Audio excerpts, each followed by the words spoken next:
মিশিগানে ২০ পরিবার মিলে নানা আয়োজনে বৈশাখী উৎসব উদযাপন করেছে। রোববার মেডিসন হাইটস শহরের একটি পার্ক দিনব্যাপী এই উৎসব অনুষ্ঠিত হয়।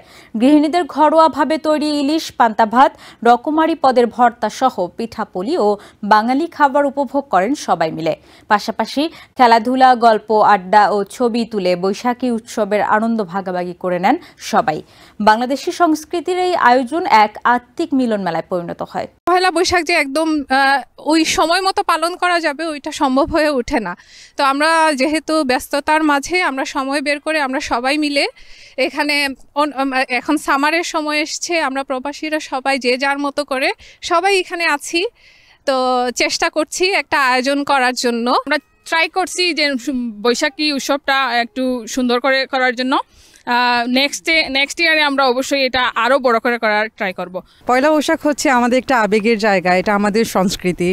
তো আমরা আজকে এই অনুষ্ঠানটা একসাথে ৮-১০টা ফ্যামিলি একসাথে একত্রিত হয়ে আমরা উদযাপন করেছি। পয়লা বৈশাখ শেষ হয়ে গিয়েছে, কিন্তু পারিপার্শ্বিক ওয়েদার এবং মিশিগানের আবহাওয়ার কারণে আমরা আসলে লেটে এটি আয়োজন করেছি।